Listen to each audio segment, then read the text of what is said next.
Media உங்கள் கனவா? படிக்கும் அனைவருக்கும் internship, placement assistance. Pandey school of journalism short term கோர்ஸில் உடனே சேர 7338824242.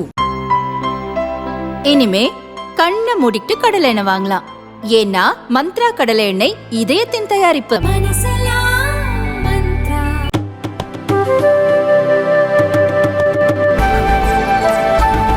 இந்துத்துவத்தின் மீதும் ஆன்மீகத்தின் மீதும் நம்பிக்கை கொண்டவராக மறைந்த முன்னாள் முதல்வர் ஜெயலலிதா இருந்ததாக மத்திய இணையமைச்சர் எல் முருகன் தெரிவித்துள்ளார்.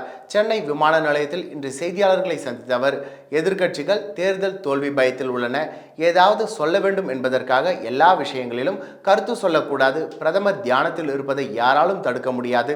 பிரதமரை அநாகரிகமாக பேசுவதை விட்டுவிட்டு திமுகவினர் தங்கள் தரத்தை உயர்த்தி கொள்ள வேண்டும். பிரதமருக்கு தர வேண்டிய மரியாதையை அவர்கள் தர வேண்டும். தமிழக அரசியலில் பாஜக சரித்திர மாற்றத்தை ஏற்படுத்த போகின்றது. ஜூன் 4ஆம் தேதி திருவிழா நடக்கப் போகின்றது. பாஜக மிகப்பெரிய வெற்றியை பெறப்போகின்றது. ஜூன் 4 ராகுல் காந்தி அரசியலில் காணாமல் போகின்ற நாளாக இருக்கும். 40 தொகுதிகளாவது காங்கிரஸ் வருமா என்பது கேள்விக்குறியாக இருக்கின்றது. 400 தொகுதிகளுக்கு மேல் வெற்றி பெற்று 3வது முறையாக மோடி பிரதமராக வருவார் என்றார். தொடர்ந்து மறைந்த முன்னாள் முதல்வர் ஜெயலலிதா குறித்து பேசிய அவர், தமிழகத்தில் ஜெயலலிதா எவ்வளவு ஆன்மீக பணிகளில் ஈடுபட்டார்கள் என்பது எல்லோருக்கும் தெரியும். கோவில்களை புனரமைத்து கும்பாபிஷேகம் செய்தார்கள் என்பதும் தெரியும். தமிழகத்தில் எவ்வளவு கோவில்களுக்கு சென்றார்கள் என்பதும் தெரியும்.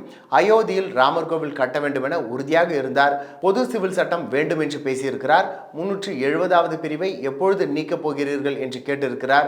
இந்துத்துவா மீதும் ஆன்மீகத்தின் மீதும் நம்பிக்கை கொண்டவராக ஜெயலலிதா இருந்தார். அவர் பேசிய நிறைய ஆடியோ இருக்கின்றது. அவை குறிப்பில் அவர் பேசியது இருக்கின்றது. செய்தித்தாளில் இருக்கின்றது.